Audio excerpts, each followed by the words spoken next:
सभी को कार्तिक मास की हार्दिक शुभकामनाएं। आज से आप हमारे इस चैनल पर हर दिन नियम से कार्तिक मास महात्म्य की कथाएं सुनेंगे।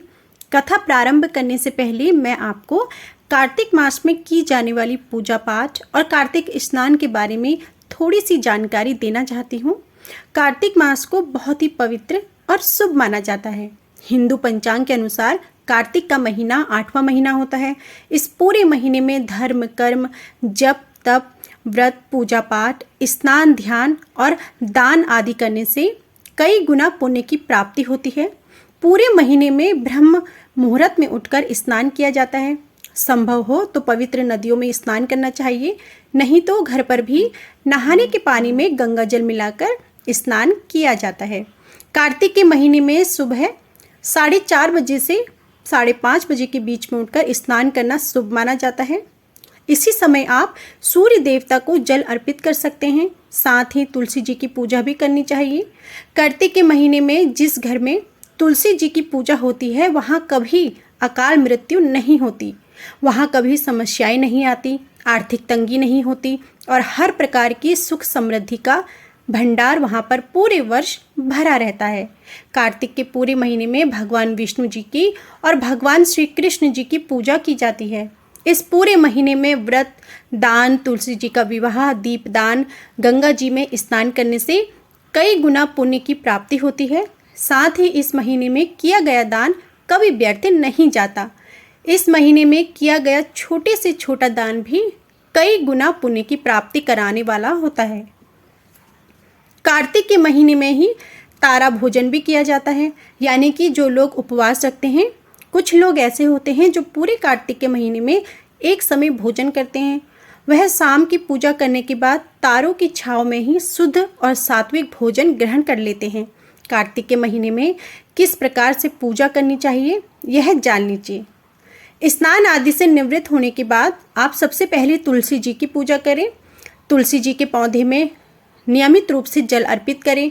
कुछ विशेष दिनों को छोड़कर, जैसे कि रविवार, एकादशी या ग्रहण वाले दिन को छोड़कर आप तुलसी जी के पौधे में जल अर्पित करके दीपदान कर सकते हैं। रविवार और एकादशी को जल अर्पित ना करके केवल दीपदान भी किया जा सकता है। तुलसी माता की परिक्रमा करनी चाहिए। कार्तिक मास महात्म्य का पाठ रोज पढ़ना या फिर सुनना चाहिए। पूजा करते समय भगवान विष्णु जी की पूजा करें। अपने सभी आराध्य देवी देवताओं की पूजा करें। धूप दीप जलाएं और एक दीपक आपको अपने घर के मुख्य द्वार पर भी जलाना चाहिए। कार्तिक के महीने में जो लोग तारा भोजन करते हैं उन्हें पूरे दिन निराहार रहकर व्रत रखना चाहिए और शाम के समय तारे निकलने के बाद तारों को अर्घ्य देने के बाद शुद्ध सात्विक भोजन करना चाहिए। अपनी सामर्थ्य के अनुसार ब्राह्मण को भोजन कराएं। उन्हें दान दक्षिणा देकर संतुष्ट किया जाता है और कार्तिक मास के अंतिम दिन यानी कि कार्तिक पूर्णिमा के दिन व्रत का उद्यापन किया जाता है। जो लोग इस पूरे महीने उपवास ना रख पाए वो लोग इस महीने में पड़ने वाले विशेष दिनों में भी उपवास रख सकते हैं। कार्तिक मास की अमावस्या और पूर्णिमा को भी आप उपवास करके अंतिम दिन व्रत का उद्यापन कर सकते हैं। उद्यापन वाले दिन आपको 5-5 की मात्रा में कोई भी सामग्री का दान करना चाहिए, जैसे कि आप 5 खड़े, 5 सुराही, 5 वस्त्र, 5 तरह के फल, 5 तरह के अनाज, इन सब का दान करें, किसी ब्राह्मण को दें। साथ ही ब्राह्मणी के लिए भी आपको उनकी जो भी पहनने की साड़ी या फिर सूट वगैरह हैं वह उनको आप दान में जरूर दें। दान दक्षिणा देकर आप अंतिम दिन व्रत का उद्यापन कर सकते हैं। कार्तिक मास के नियमों का पालन करने वाले भक्तों को सुबह ब्रह्म मुहूर्त में उठकर हो सके तो ताजे पानी से, नहीं तो फिर गर्म या गुनगुने पानी से अपने स्वास्थ्य के अनुसार स्नान कर सकते हैं। तुलसी जी की पूजा करनी चाहिए। धूप दीप जलाकर आपको विधि विधान से आराध्य देवी देवताओं की पूजा करनी चाहिए। पूरे महीने हो सके तो धरती पर ही बिस्तर लगाकर सोएं। ताला बुनना, मसालेदार मांसाहारी, प्याज, लहसुन, लौकी, गाजर, राई, उड़द की दाल, मूंग, मसूर, चने की दाल, मटर की दाल का सेवन नहीं करना चाहिए। नशा, झूठ बोलना, चोरी, पाप आदि ऐसे कामों से दूर रहें। कार्तिक मास के नियमों का पालन करने वाले भक्तों को पूरे महीने में सिर्फ एक दिन को छोड़कर शरीर में तेल लगाना भी वर्जित माना गया है।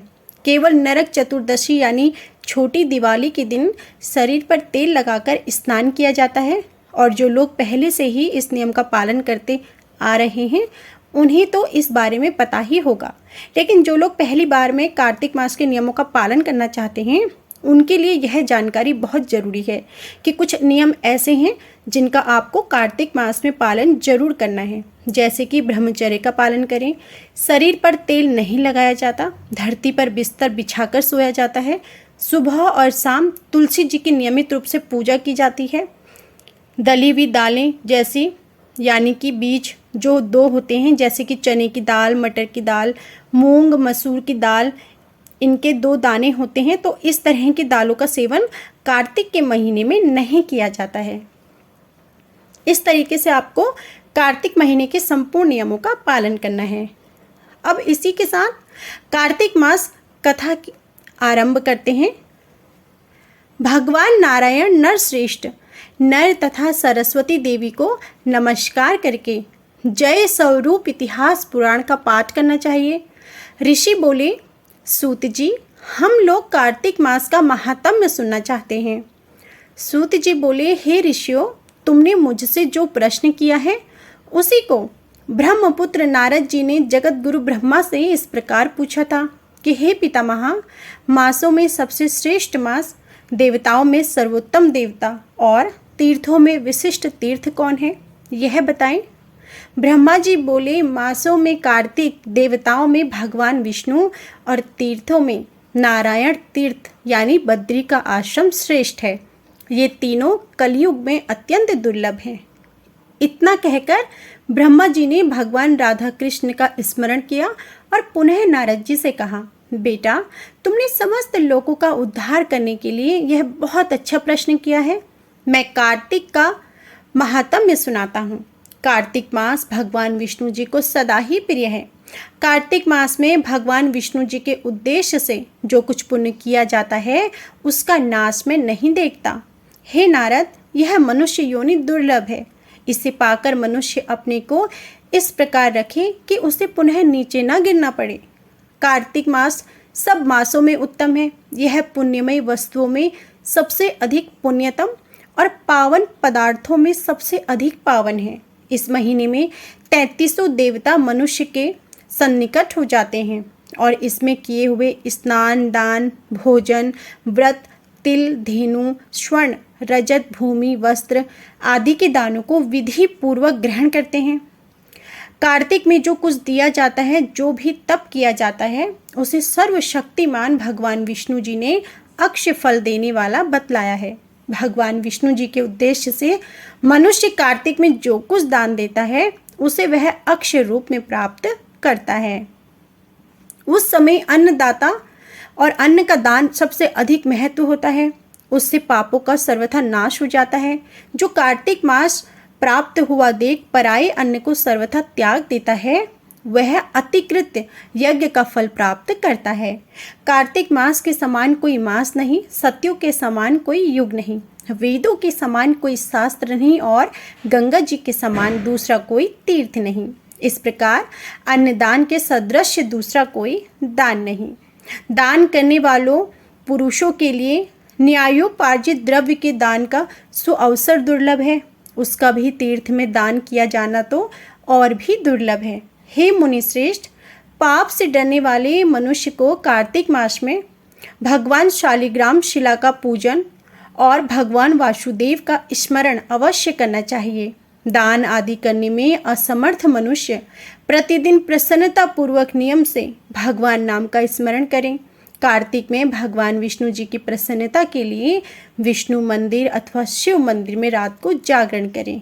शिव और भगवान विष्णु के मंदिर ना हो तो किसी भी देवता के मंदिर में जागरण करें। यदि दुर्गम वन में स्थित हो या विपत्ति में पड़ा हो तो पीपल के वृक्ष की जड़ में अथवा तुलसी के वनों में जाकर जागरण करें। भगवान विष्णु के समीप उन्हीं के नामों का और लीला कथाओं का गायन करें। यदि आपत्ति में पड़ा हो, मनुष्य कहीं अधिक जल ना पाए अथवा रोगी होने के कारण जल से स्नान न कर सके तो भगवान के नाम से मार्जन मात्र कर ले। व्रत में स्थित हुआ पुरुष यदि उद्यापन की विधि करने में असमर्थ हो तो व्रत की समाप्ति के बाद उसकी पूर्णता के लिए केवल ब्राह्मणों को भोजन कराएं। जो स्वयं दीप दान करने में असमर्थ हो वह दूसरों के बुझे हुए दीपक को जला दें अथवा हवा आदि से यत्न पूर्वक उसकी रक्षा करें। भगवान विष्णु जी की पूजा न हो सकने पर तुलसी अथवा आंवले का भगवत बुद्धि से पूजन करें। मन ही मन भगवान विष्णु के नामों का कीर्तन करता रहें। गुरु के आदेश देने पर उनके वचन का कभी उल्लंघन ना करें। यदि अपने ऊपर दुख आदि आ पड़े तो गुरु की शरण में जाएं। गुरु की प्रसन्नता से मनुष्य सब कुछ प्राप्त कर लेता है। परम बुद्धिमान कपिल और महातपस्वी सुमति भी अपने गुरु गौतम की सेवा से अमृतत्व को प्राप्त हुए हैं। इसलिए विष्णु भक्त पुरुष कार्तिक में सब प्रकार से प्रयत्न करके गुरु की सेवा करें। ऐसा करने से उसे मोक्ष की प्राप्ति होती है। सब दानों से बढ़कर कन्यादान है, उससे अधिक विद्यादान है। विद्यादान से भी गौदान का महत्व अधिक है और गौदान से भी बढ़कर है अन्नदान, क्योंकि यह समस्त संसार अन्न के आधार पर ही तो जीवित रहता है। इसलिए कार्तिक में अन्न का दान अवश्य करना चाहिए। कार्तिक में नियम का पालन करने पर अवश्य ही भगवान विष्णु जी का सारूप्य एवं मोक्षदायक पद प्राप्त होता है। कार्तिक मास में ब्राह्मण पति पत्नी को भोजन कराएं, चंदन से उनका पूजन करें, अनेक प्रकार के वस्त्र रत्न और कम्बल देने चाहिए। ओढ़ने के साथ ही रुईदार बिछावन जूता और छाता भी दान करना चाहिए। कार्तिक में भूमि पर शयन करने वाला मनुष्य युग युग के पापों का नाश कर डालता है। जो कार्तिक मास में भगवान विष्णु के आगे अरुणोदय काल से जागरण करता है और नदी में स्नान, भगवान विष्णु की कथा का श्रवण, वैष्णवों का दर्शन तथा नित्य प्रति भगवान विष्णु जी का पूजन करता है, उसके पितरों का नरक से उद्धार हो जाता है। अहो, जिन लोगों ने भक्ति पूर्वक भगवान विष्णु जी का पूजन नहीं किया वे इस कलयुग की कंदार में गिरकर नष्ट हो गए और लुट गए। जो मनुष्य कमल के एक फूल से देवताओं के स्वामी भगवान कमलापति की पूजा करता है वह करोड़ों जन्मों के पापों का नाश कर डालता है। हे मुनि श्रेष्ठ, जो कार्तिक में 1 लाख तुलसी दल चढ़ाकर भगवान विष्णु जी की पूजा करता है वह एक एक दल पर मुक्त दान करने का फल प्राप्त करता है।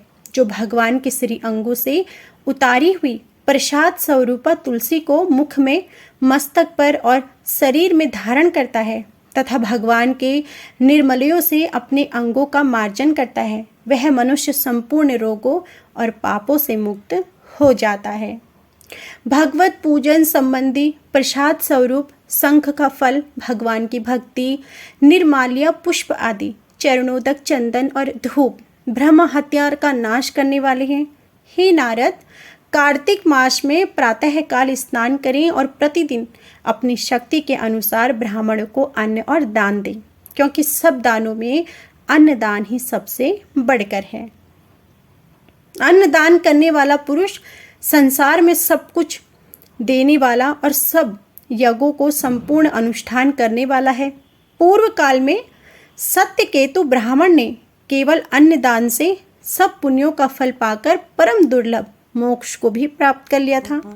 कार्तिक मास में अनेक प्रकार के दान देकर भी यदि मनुष्य भगवान का चिंतन नहीं करता तो वे दान उसे कभी पवित्र नहीं करते।